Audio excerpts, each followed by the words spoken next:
7 and 8, we'll continue with number 4. Okay. So Sonia, can you do the roll call, please? Yes, Madam Chair. First up, we have Town of Marana. I know Keith wasn't here, but didn't know if he was going to send someone. Town of Sahuarita.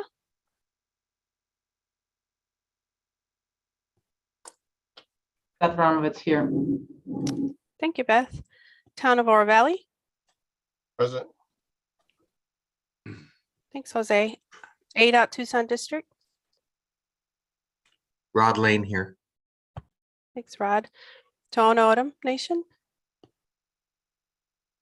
Here. Thanks, Patricia. Pasquayaki.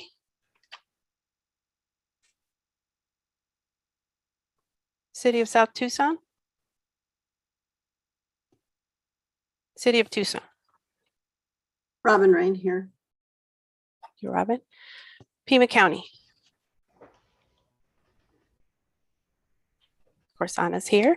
I'm here. Yeah. ADOT Transportation Planning Division. Mark Hoffman here. Thank you. Tucson Airport Authority. Good morning, Mike Smeckle here. Thank you. Suntran. Steve Spade here. Thank you. University of Arizona. Mark Novak here. Thank you. Pima County DEQ. This is Barbara, present. Thank you. Totem Nation San Javier District. And I believe Mr. Romero Truly is here from FHWA as well. Yes, I'm here. Thank you. Madam Chair, back to you. Thank you, Sonia. Okay, we'll get started. Paul, can you do the in-kind reporting, please? Happy to, Madam Chair. So I'll just read this for the record. Regional planning efforts are enhanced by recording time donated by attendees, volunteers, and participants. PAG collects data on the time dedicated to meetings and activities to apply for use as matching funds for grants and federal dollars. If you're paid with federal dollars, please let us know now. Time spent in preparation for this meeting will be estimated by PAG staff who are knowledgeable of the agenda and meeting materials. At the conclusion of this meeting, the session report will automatically calculate your time spent in this meeting. Time spent working on PAG RTA initiatives, programs, and special projects may also be eligible for consideration for matching funds. That's all I have, Madam Chair. Back to you. Thank you, Paul. And next item on the agenda is the approval of the February 16th, 2022 meeting summary. Hopefully everybody's had a chance to review the summary. And are there any changes, modifications? Okay, seeing none, is there a motion to approve the meeting summary? Motion to approve the meeting summary. Thank you. Is there a second? This is Barbara, I second. Thank you. All in favor of approving the minutes, please say aye. Aye. Aye. Aye. Aye. Aye. All opposed? Okay, hearing none, the motion passes. Okay, so we're going to move up to item number 7 and number 8. So number 7, reminder about the ineligible items for reimbursement using regional funds. Staff?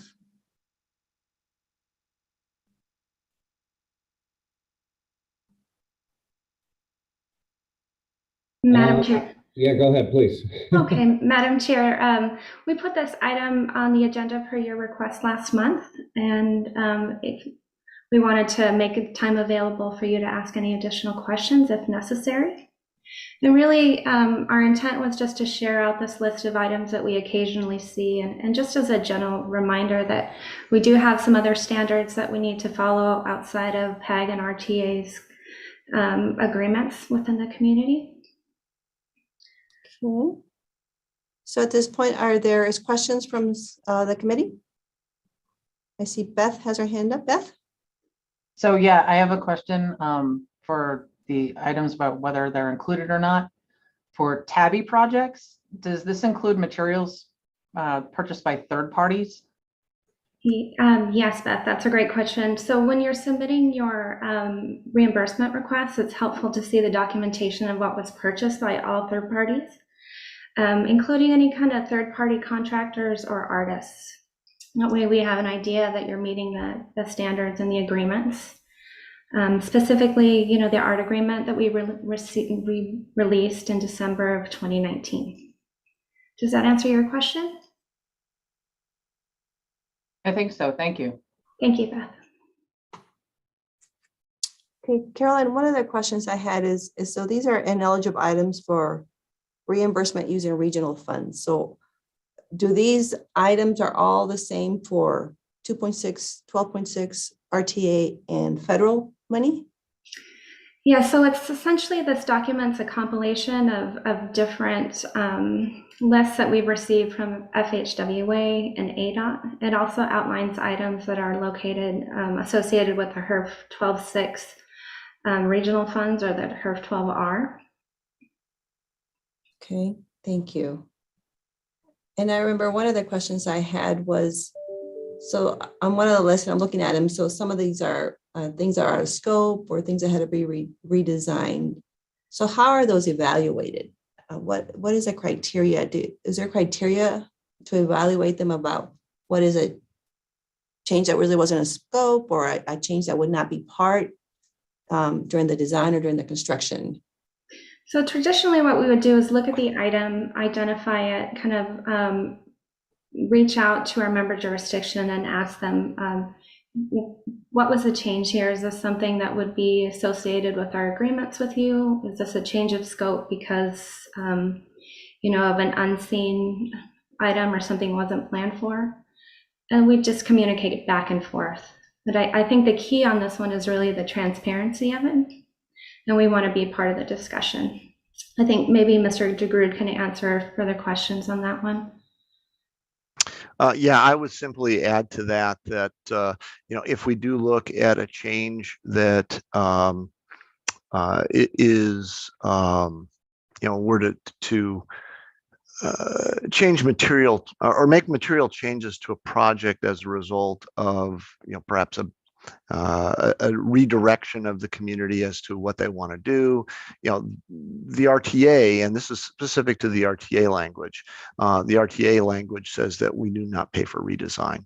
And that largely, again, has to do with, or was contemplated in the context of, if we design something and then the community comes back and wants to see something different, and then it gets redesigned. That was the I think that was the origin of it. This was something that was discussed before the Technical Management Committee and the Technical Management Committee's policy subcommittee, and came through the TMC process and was put into the RTA administrative code. Okay. And like I said, so that was specific to the RTA. Mm-hmm. And then if it's not specific to the other fundings, that wouldn't be applied to the other fundings, let's say. Is that correct? That would be to the other funding partners to make that call. But that's specific to the RTA. And right now, given that most of the projects are RTA related, I think that's why it's been presented in this fashion. Okay, thank you. So Robin, I saw you had your hand up. Yes, I think that clarified my question about the redesign. I want to remind this committee that all design processes are iterative processes, and want to be sure that we're not calling the natural iterative process a redesign, because pretty frequently through the course of design, and then sometimes at the beginning of a construction project, especially something like a CMAR where they do additional exploration, these projects are not necessarily being redesigned, but refined in their design in order to get the best possible project, and most frequently the best bang for our buck as a region. And so I would say that this redesign phrase seems to keep us from doing the right thing on some of these projects. And I would caution that if we get too far into oh, that's a redesign, we can't do it, we may end up with projects that are not the best projects for the region. Because again, design as an iterative process it's just one of those basic premise of design that we need to do well as an iterative process. Things. Yeah, just to respond to that, Ms. Rain, I wholeheartedly agree that the design process is an iterative one. And as we go through from using architectural nomenclature, as you go from schematic to design through design development onto construction documents, that is certainly an iterative process. If there's a significant redesign once you're at the design document phase that revisits earlier decisions, that's when we would probably be looking at questioning that with respect to the redesign. Thank you, Jim, and good comments, Robin. Jose? Yes, Madam Chair, just item number 10, just sticking out there. What do they mean by oversizing drainage structures or storm sewer? Can you elaborate on that, Jim? I think what that is related to is the notion that, if we're using roadway funds, I think it's really roadway funds are not intended to create a regional drainage solution. They can certainly partner with it, but I believe that that's what that speaks to is the distinction between a regional drainage solution and a roadway project. Okay. Simple, crossing the water. Oh, I understand that part. Yeah, I mean, for our yeah. process, we design it for the base flood, which is a 100-year event. Right. And we don't go with a 500 event. Obviously, that would be oversizing it. But yeah, we definitely design it for the base flood, which is a 100-year event. Kind of, looking at item number 10, what do you mean by oversizing? So, okay, yeah. I think I know what you mean. Thanks. Okay. Thank you, Jose. Robin? Yes, Madam Chair, thank you. And to add on to what Jose said, we have our own internal processes within the city of Tucson that requires us, when we're especially upgrading a major arterial, to ensure that during a 100-year event, we have one dry lane in each direction for emergency services.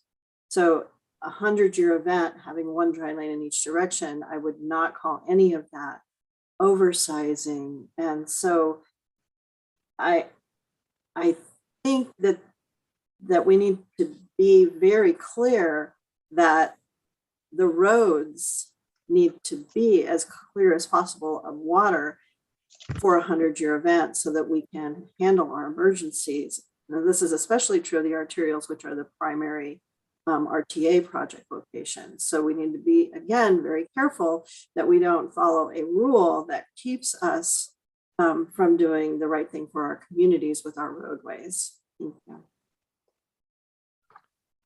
Thank you. Yeah, if I may offer to that, Madam Chair, I believe that we acknowledge the local jurisdictions' design standards as being, what we would be following in the case of the what would be eligible or not.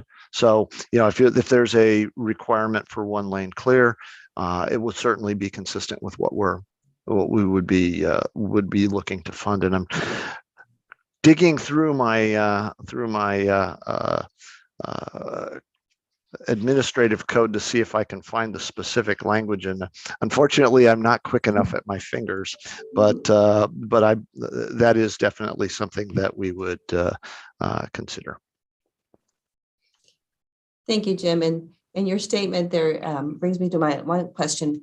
When we received this, I guess I was curious what prompted for this list to be sent to all of us. Has there been a lot of requests that don't meet the eligible item list, or a lot of requests for ineligible items that PAG and RTA thought it was necessary to remind everybody of them? I don't think I had ever seen them put together in a list like this, but what it opened up a lot of questions was, is there criteria so that it's consistently applied, throughout all the jurisdictions?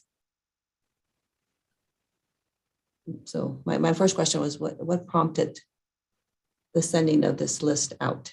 Well, Madam Chair, we received a couple of different emails from ADOT and FHWA as reminders as we move forward with the bill, and there's some pretty large funding amounts coming our way, that we had standards that we need to follow as a region and for what we could cover and what we couldn't reimburse. And so that kind of prompted it. We looked through our documentation and history and just kind of identified some items that we felt we needed to be reminded. Thank you. Thank you. Robin? Just one more question.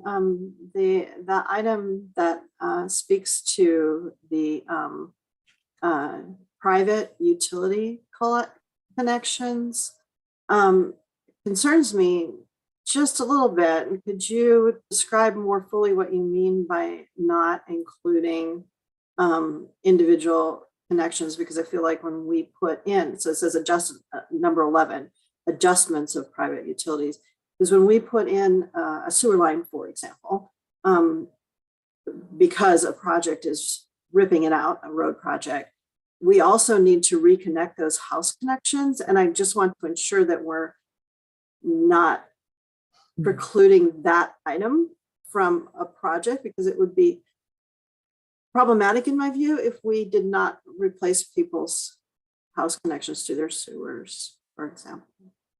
Yeah, if I may, and I'm probably not necessarily the only one that would have a comment on this, but it definitely notes that anything that's that's authorized under a right-of-way agreement is eligible. So that would be for those. I mean, we've all had interesting things show up in our right-of-ways that were never sanctioned, and it would not be something that we would see the expenditure of public funds on something that's not authorized.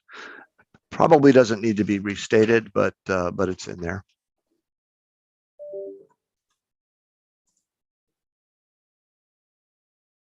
Okay, thank you. Jim, are there any further questions from the committee? Oh, Robin, yes, go ahead. Sorry, just one more question about those private utilities. Those don't necessarily come with each an individual agreement with that homeowner for that connection to that utility. We have franchise agreements for some of our utility companies. We have agreements with Pima County for sewer, as Pima County has agreements with us for water. And there is not an individual right-of-way agreement for each individual connection to each individual home. So I'm wondering what you mean by right-of-way agreements. You just mean in general, each house connection is already approved because it's part of an overall agreement?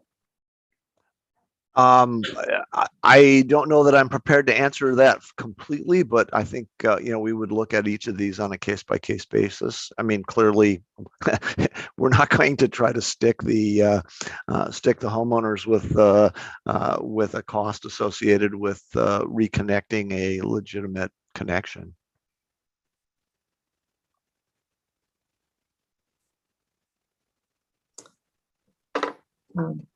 So just to piggyback to Robin said, so I appreciate you saying that, Jim, that we would not want to stick the homeowner, but hopefully it is identified as a project cost that is part of the project that shouldn't be separated, and it is eligible for project reimbursement funding.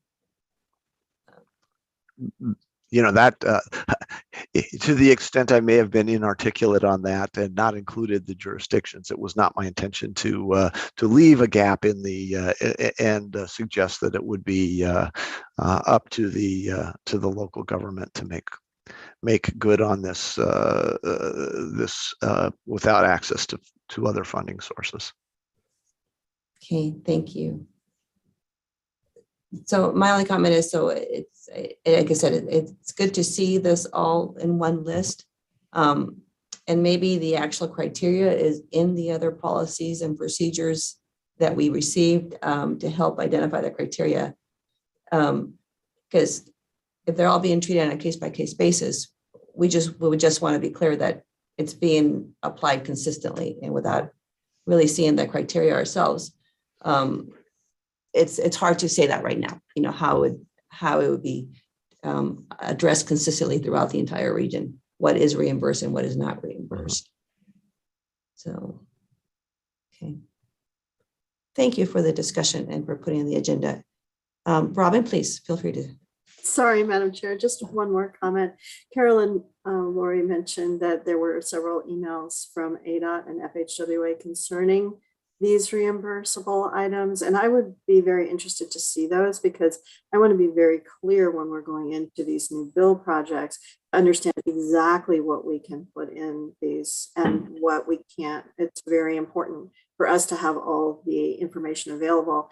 And I think I would go one more layer and say that each of the things on this list, if there could be a citation as to where that exists in any material, whether that's a POP or a law from the state or any of that, so that we can be absolutely certain when we are designing a project, even those things that we may not incur from an individual funding source. And it does go back to, this is not necessarily a comprehensive list provided by each of these funding sources. And that would be ultimately the most helpful thing because each funding source comes with its own special set of criteria, and to lump them all together is in some ways disingenuous for the public, right? We all kind of have a better understanding of it, but I think when something like this is a public document, it'd be better to have a firmer understanding of which funding sources accrue to which of these comments. Thank you. Thank you, Robin. I like your idea of the citation next to the number. I think that would be helpful. Okay. Any other further discussion on this topic? Okay, if not, we're going to move on to number 8.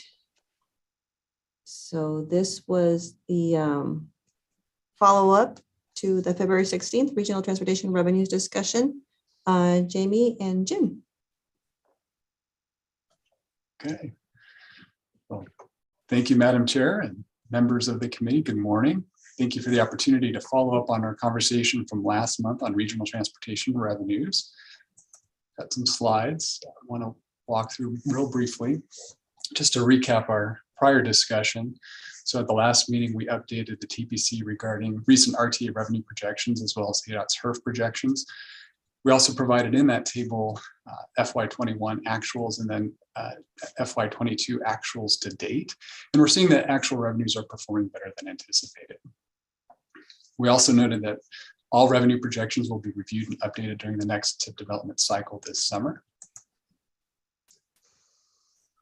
And then in terms of other considerations, the Regional Council recently reiterated its commitment to address the completion of RTA projects using all funding options, as well as its intent to define specifics of how to address any RTA projects if they are moved to RTA Next.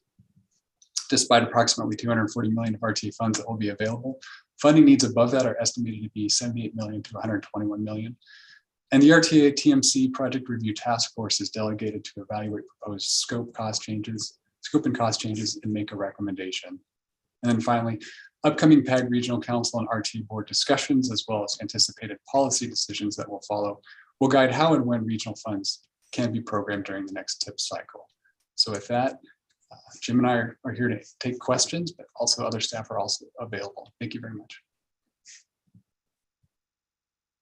Thank you, Jamie. Are there any questions from the committee? Catherine? Hello, everyone. Catherine Skinner. I just wanted to add, because I know in this item was included those tables that I had discussed at our last TPC meeting with some estimates. I put those together. You know, the ultimate goal, of course, is to deliver the RTA program. It was with that in mind that was put together. I look at that as a 3-step process. We have to understand our revenues, we have to understand the actual project costs, and we have to understand how we deliver those projects. It's not a single year and everything gets spent. Obviously, we all know that in this group. So really the intent there was knowing that we have a big summer ahead of us and next year in developing the next tip, and to get ahead of all of that questions and research that are going to go into that, so we can make the best use of all of our time on this committee, and have those candid conversations. I think we offered last time, if there's any sort of working group or other offshoot, what can we do as TPC or as the TIP subcommittee to help management committee and regional council and RTA board reach these decisions in a more streamlined fashion this go around. And thank you, Ms. Skinner, members of the committee. We really appreciate that. And I think once we have those decisions from the RTA board and direction, that will be the appropriate time to really dive into the numbers and come to consensus about how we move forward. But I think in the meantime, we just want to wait and make sure that process plays out. Thank you, Jamie and Catherine. Robin? Yes, Madam Chair, members of the committee, just one quick question. Does that mean that in order for the TIP subcommittee to do a comprehensive review of the entire program, in order that we deliver all of the remaining RTA projects, that we must have the RTA board decide to have a TIP subcommittee or some other committee in order to go through that comprehensive review? I'm not sure if I quite understand, and maybe Jim has some thoughts on this, but the TIP subcommittee will be working independent, my understanding, will be working independently to help with guidance on the revenue projections for the next TIP development cycle.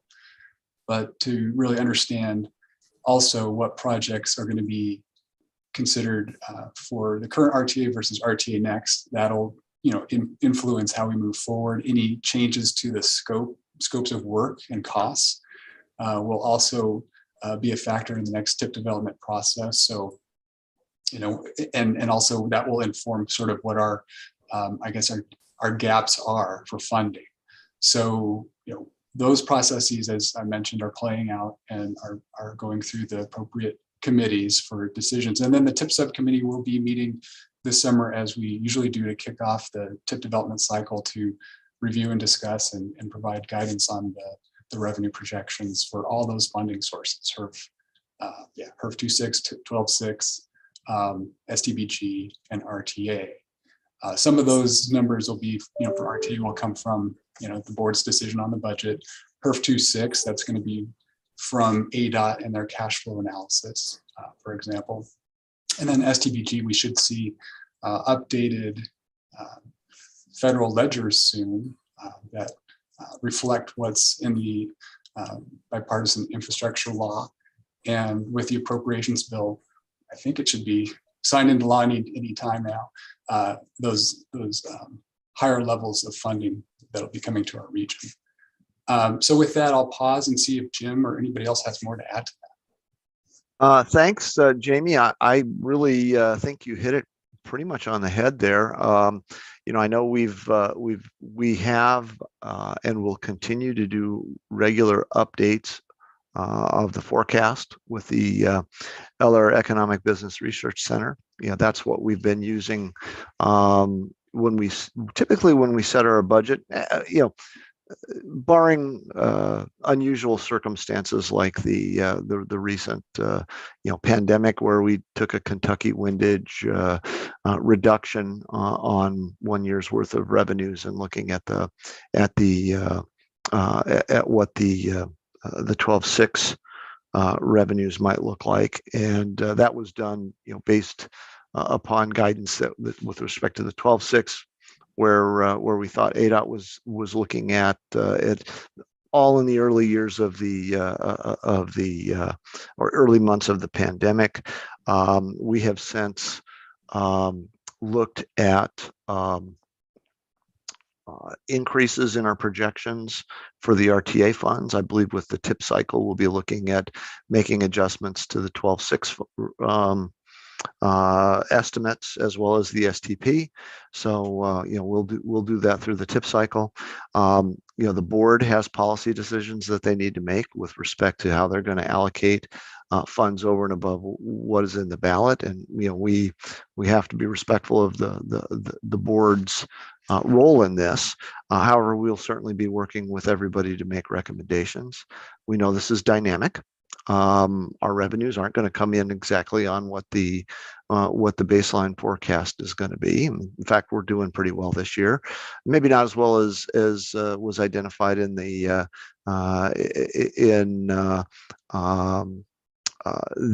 numbers that Catherine was looking at earlier, but that was based upon a point in time a little earlier in the year when things were going more were more robust than they are maybe now, and now with the onset of other world issues and fuel related tensions, we'll be looking at making more adjustments. So it's dynamic. We're looking at needing to meet the obligation that was in the plan.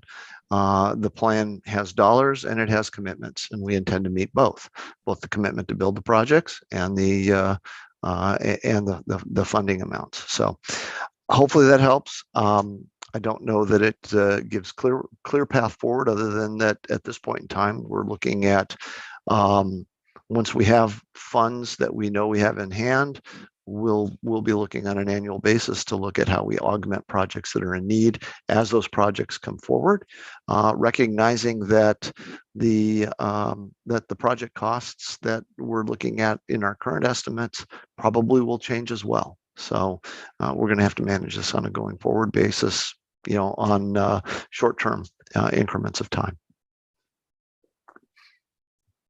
Thank you, Jim. Robin? Thank you for that, Jim, and thank you, Madam Chair. I do appreciate that these are all dynamic conversations. I would, though, really like to add that although the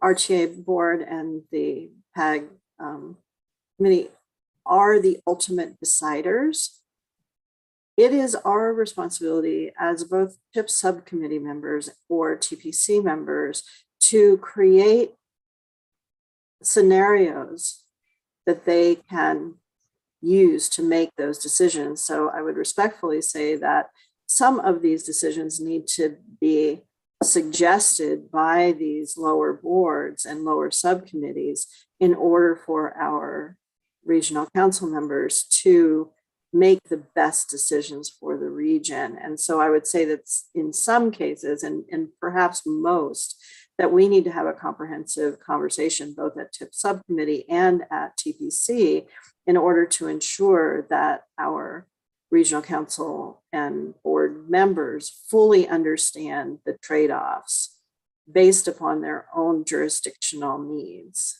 Thank you. Thank you, Robin. Catherine? Thank you. Just to piggyback on what Robin said, I agree fully. I know that in the county, there's an expectation that at our level, we understand these recommendations that are being put forth, that they've been vetted by our committees, that we support them. And so in order to do so, I think we do need a thorough understanding of all of everything that's going on, the full picture, which is going to be complicated this go round. I also wanted to request, Jamie, in your response, you had mentioned that there are many parallel processes going on by various committees. And I'm wondering if it's possible for PAG staff to put together a comprehensive schedule of the timelines for each of those processes to ensure that we're going to be able to meet our target of when we need the next TIP developed, because some of the concerns and processes and decisions that need to be made are the exact same conversations that needed to be made when we were developing the current TIP. So 2 years on, I'm not sure that we're very much further at finding those answers. So it would be really helpful to see that full schedule up front. If I may, thank you, Ms. Skinner, Madam Chair, members of the committee. That's definitely something we can take under advisement and discuss internally and see what we can provide to you. I'm not sure that we have specific dates yet. Some of these, meetings still need to be scheduled based on people's availability, but perhaps there's something we can put together that at least provides an illustrative guide of how these different processes are going to play out prior to the next, and maybe into the next TIP development cycle. Thank you.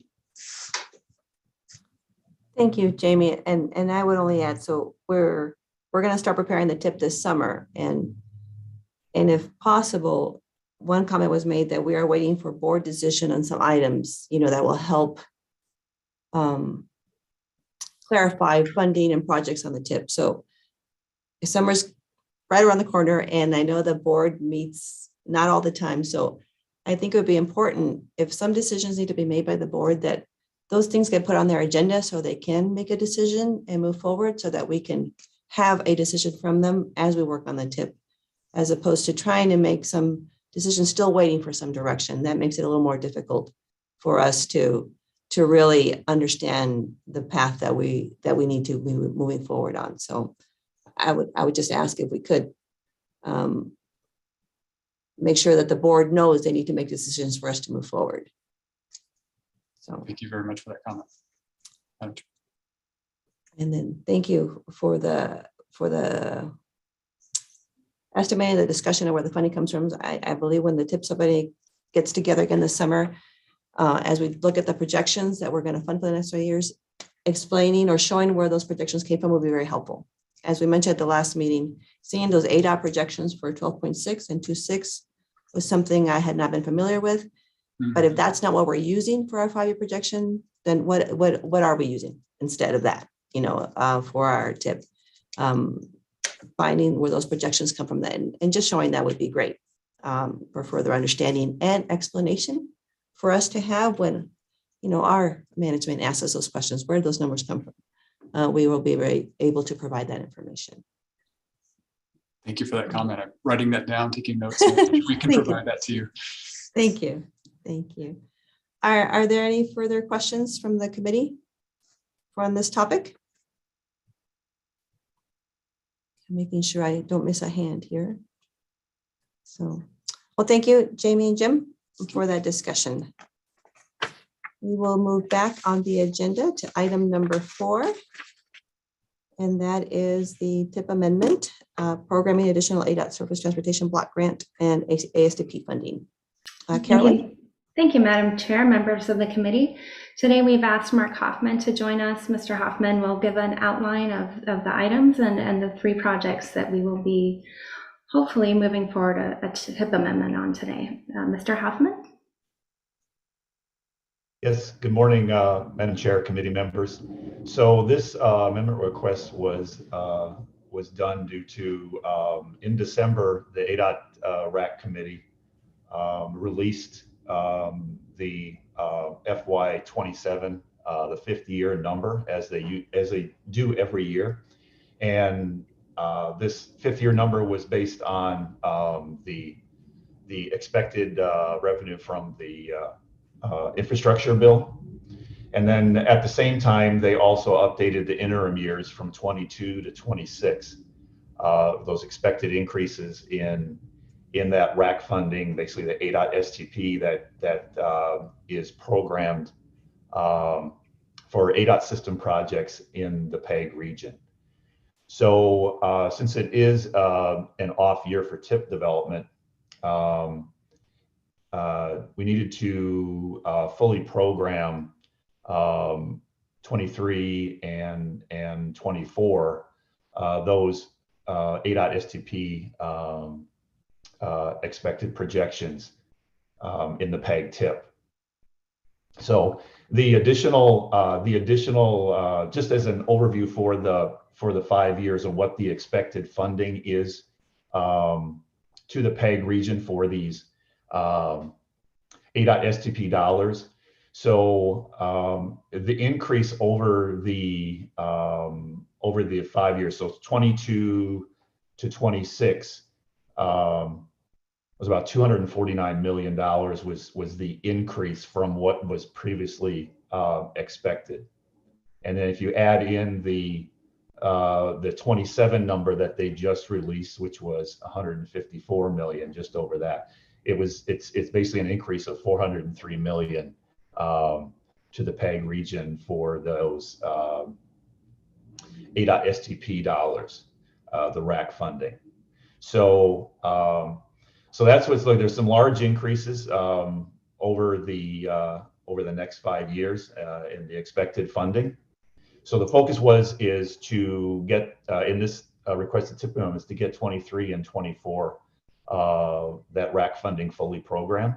And it was done through the amendment and adjusting the dollar amounts and moving up phases for the 3 projects that are currently in the PAG tip, and that includes Ina to Ruthroff, Irvington, and Country Club. So let me get to the. I can describe the.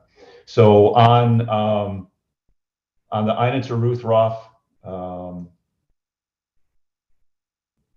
we moved up the funding. Let me see here. Give me 1 second. So we moved up the ADOT STP from 24 to 23, and then also the PAG 26 that was in 24, moved that to 23.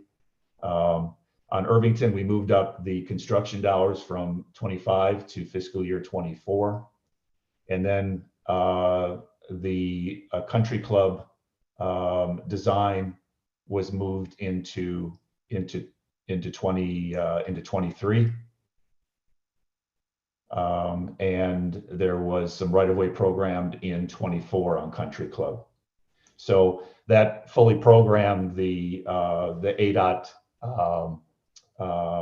STP in 23 and 24, and then we can get that into the ADOT facilities construction program that has just been approved for public comment, and get that approved through this TIP amendment, approved through PAG committees and into the ADOT construction program for approval by the Transportation Board in June. So if there's any questions that I can answer on that. Thank you. Any questions, Jose? I see you have a question. Yeah, Mark, is the Ina Road to Ruthroff the I-10, has that gone out to bid already? Because it looks like it's going to construction 2022.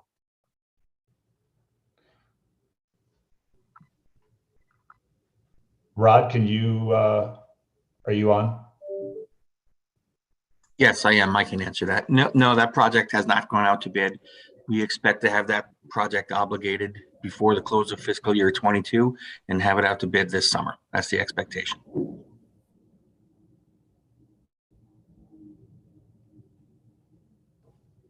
Thank you, Rod. Mark, so those were the numbers that came to the PAG region. Do you know off the top of your head how much was available to the state of that extra funding? That's a lot of money. Yes, statewide, I don't have the statewide. The PAG percentage is, the PAG accounts for 13% of the money coming to the state. So that's split between Greater Arizona and MAG. So, and PAG's portion based on the current agreement is 13% to the PAG region. Thank you. Thank you. So it's good to see the Country Club moving up, as part of the DCR. They're following that process, I think, right?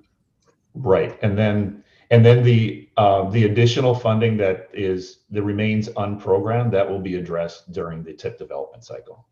Okay. Thank you. Okay, and I see some other questions. Catherine? Thank you, Mark. This was super helpful. I'm curious, you mentioned all the additional funding. Do we know how much, and one of the things we were just discussing in the previous item was how much additional STP will actually come to PAG to program? We've been hesitant to make any adjustments to regional projects because we don't have that number, but it looks as if ADOT's moving ahead with programming some of that funding. So I'm wondering if you can give us some insight on that. And then for the PAG side of the house, it looks like there's some additional 2.6. Well, not additional, it's more 2.6 in a single year. And I'm wondering if we still meet our fiscal constraint for that item. Yes, to answer your question on the 2.6, did confirm based on the cash flow that moving up that 2.6 funding all into 1 year, we still meet fiscal constraint. So we're not over programmed in 2.6. The other question, ADOT is getting very close to having a model together for funding and being able to release those updates for the FY22 ledger. So that would include, the regional STP and then those set asides like transportation alternatives program, those fundings that are on PEG's federal aid ledger. So I anticipate in the next 2 to 3 weeks, we'll have more direction and have updates on those regional funds. Excellent, thank you. Welcome. Thank you. Robin?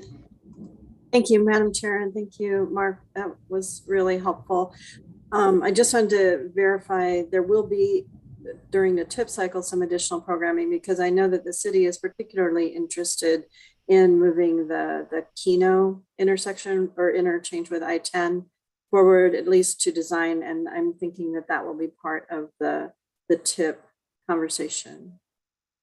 Yes, so all that the remaining expected funding in those years from 24 through 27, then yes, that'll be a discussion as far as regional priorities and how that gets programmed. Thank you. Thank you. Rod? Yes, Madam Chair, I'd like to address one of Robin's comments. We're progressing the projects in the order of the design concept report at this point. So in the design concept report, Country Club was to go first, followed by Keno, mainly due to the increase in traffic requirements by the closure of Keno during construction. We had to have the Country Club TI in place first to be able to manage all that additional traffic. So I just wanted to make sure that that was put out there, that we are following the suggestions of the implementation plan from the design concept report for those projects. Thank you. Thank you. Okay, are there any further questions for Mark? Okay. So I believe this is an action item and for TPC to recommend approval. Is there a motion to recommend?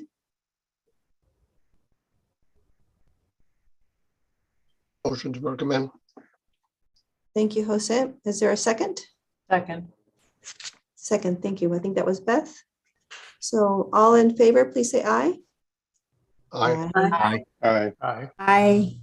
Aye. Are there any opposed? Okay, hearing none, the motion passes. Thank you. Okay, we'll move on to item number 5, and that's an amendment to the PAG tip. Amber? Thank you, Madam Chair and members of the committee. I'm Amber Wagner, the Transportation Mobility Administrator here at PAG RTA. Each year, the PAG RTA Transit Working Group convenes regional transit providers and our stakeholders to allocate Federal Transit Administration 5307, 5339, as well as STP Flex funding. The federal funding amounts assumed for this fiscal year 23 distribution are based on the higher funding levels in the new Infrastructure Investment and Jobs Act. This process that we take part in allows the City of Tucson, who's our designated recipient of the FTA formula transit funding, to program the dollars into their FTA grant management system. The proposed amendment 2022.030 before you today reflects this process and was reviewed and approved by the Transit Working Group on February 15th, 2022. The proposed amendment includes each transit project and how it was adjusted from the 23 programming. The prior 23 assumed apportionments totaled $18,195,000. In the adjusted, the increased funding for fiscal year 23 assumed apportionments totaled $22,066,000. You'll see this is about a 20%, 21% increase in our apportioned amounts that will be going to our regional transfer providers and stakeholders due to the increased formula funding in the new infrastructure bill. The adjustments in the proposed amendment in the 5307, 5339, and STP funded transit projects in this amendment reflect the new projected apportionments and the local funds needed to match the funds. Are there any questions in terms of the amendment?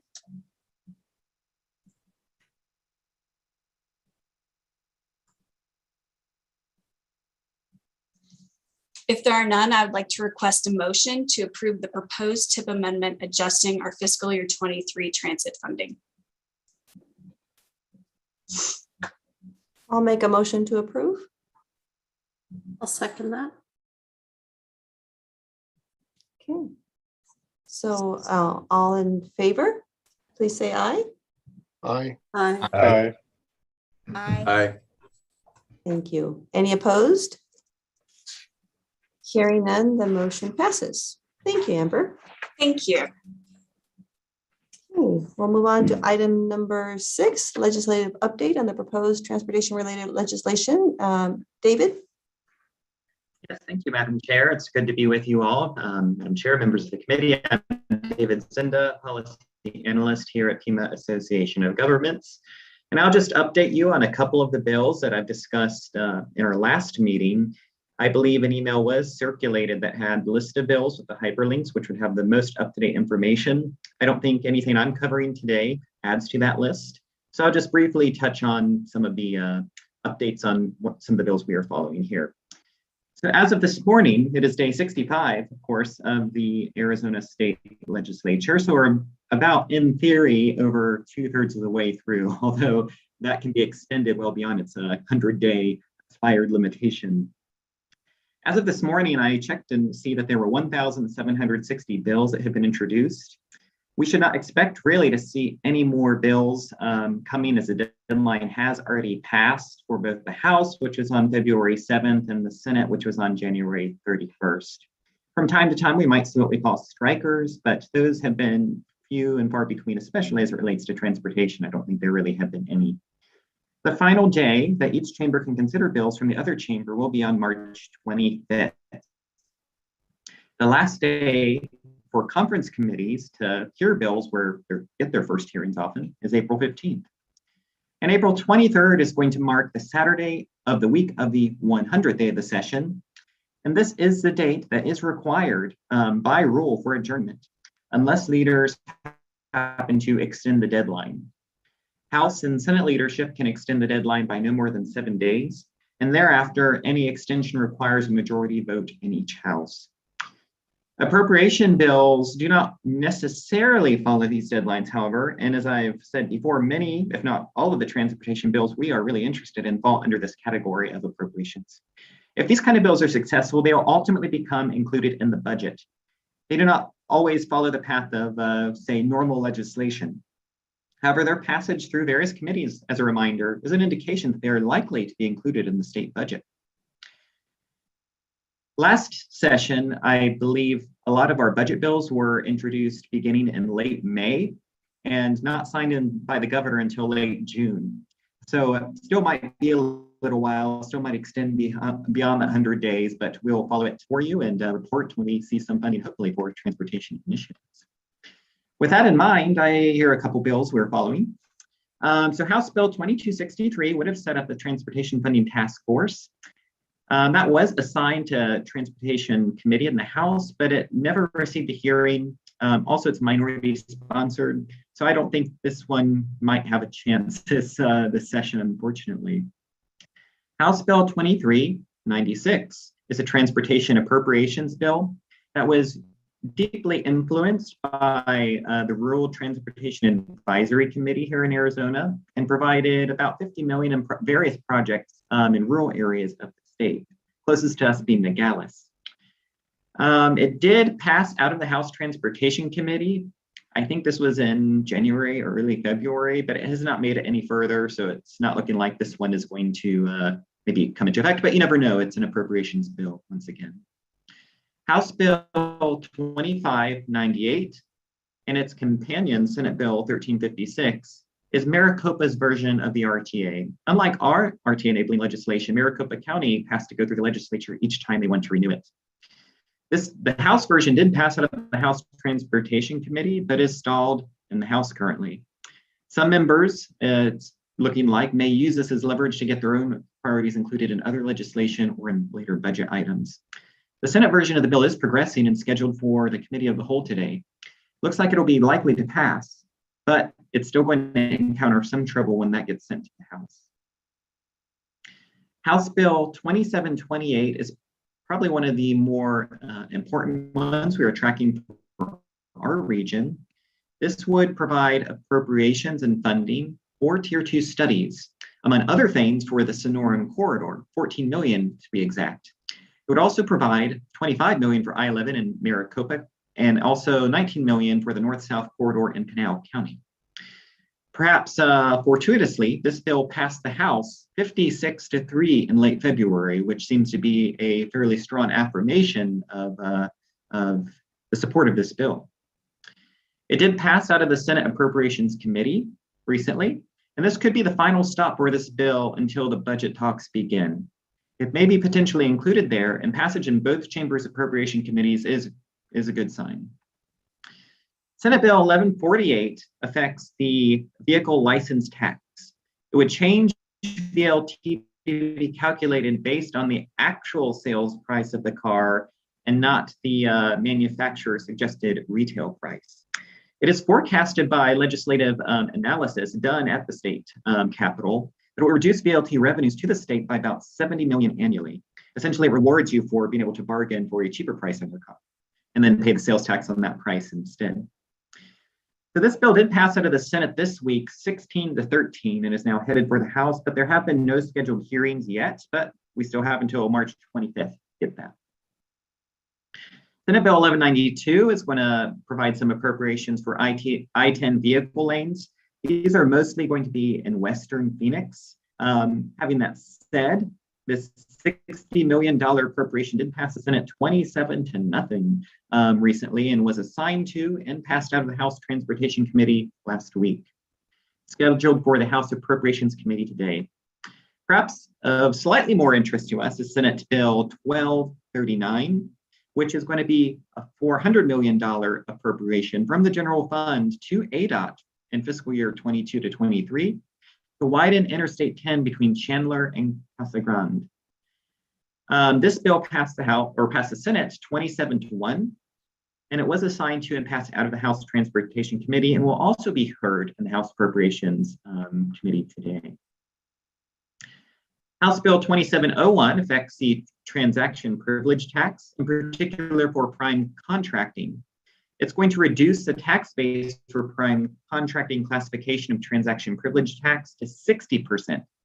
That's down from 65% of the gross proceeds of sales and gross income derived from businesses for contracts entered in July 1st, 2023 through 2024. And then it will go down to 55 from currently 65 thereafter. This may slightly affect RTA revenues, but not too drastically, as my conversations with Mr. DeGrood. And this bill did pass out of the House 31-28 on the 23rd of February and was referred to the Senate's Finance and Appropriations Committees, but there have not been scheduled hearings quite yet for this bill. Senate Bill 1004 is going to also relate to transaction privilege tax, which once again may have some effect on the RTA, among other things. This is really for remote sellers.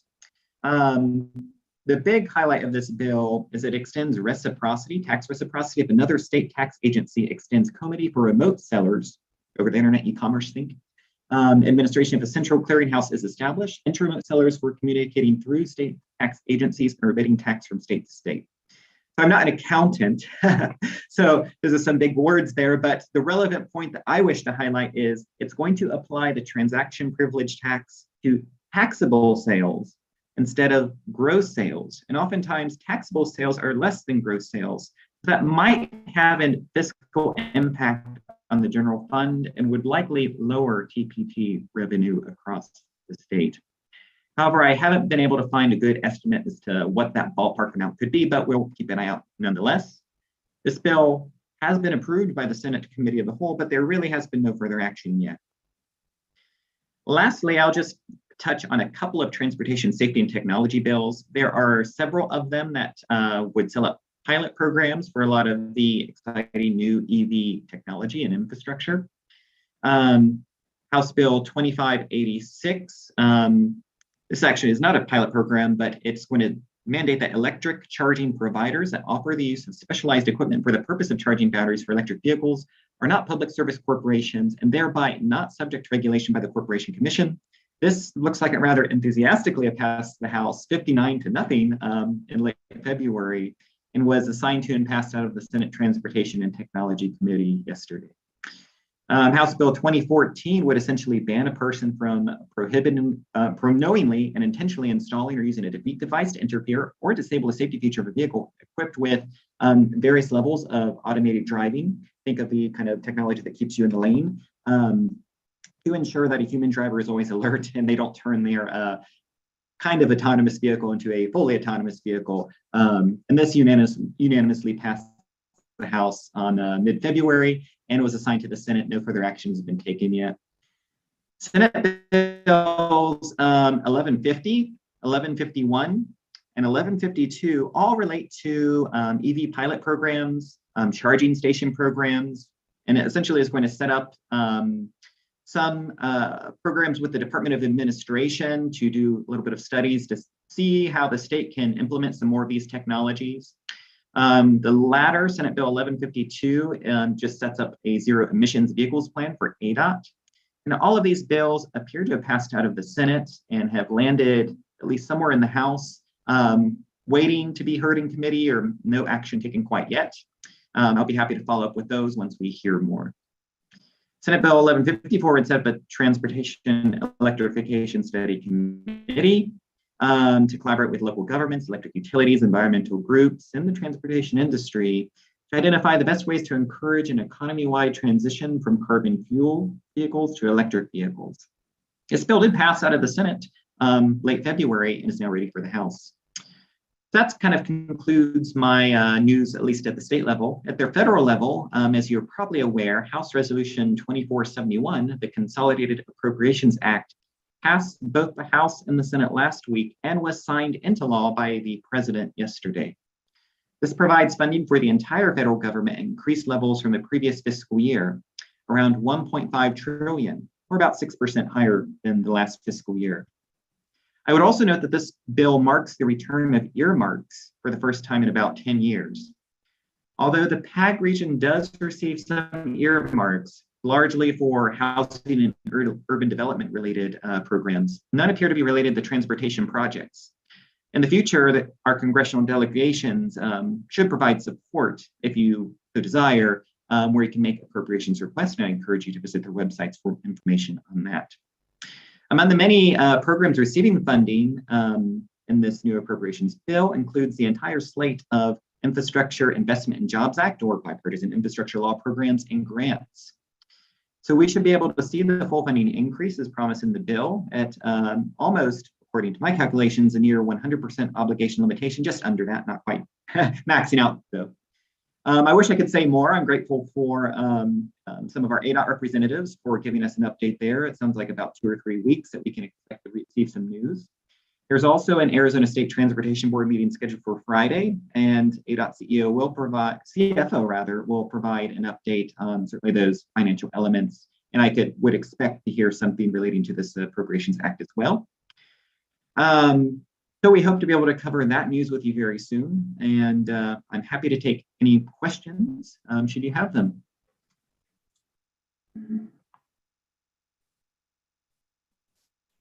Thank you, David, for your presentation and information. Are there any questions for David from the committee?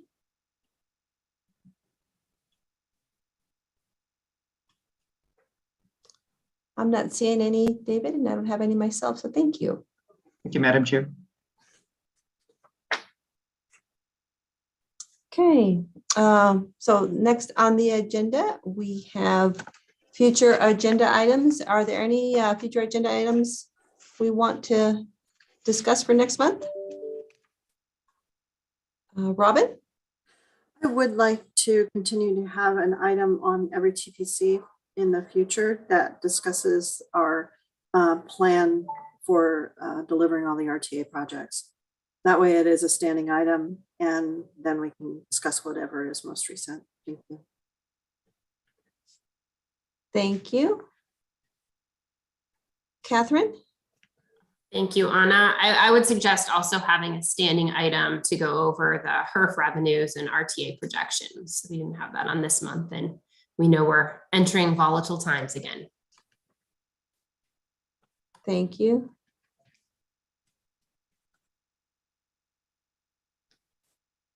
I'm making notes. Okay, any other items for our future agenda? Okay. Any other further questions or comments for our staff? If not, the next item on the agenda is an adjournment. Is there a motion to adjourn? Motion to adjourn. Thank you. Is there a second? Second. Thank you all. I can only assume there will be no objections, so the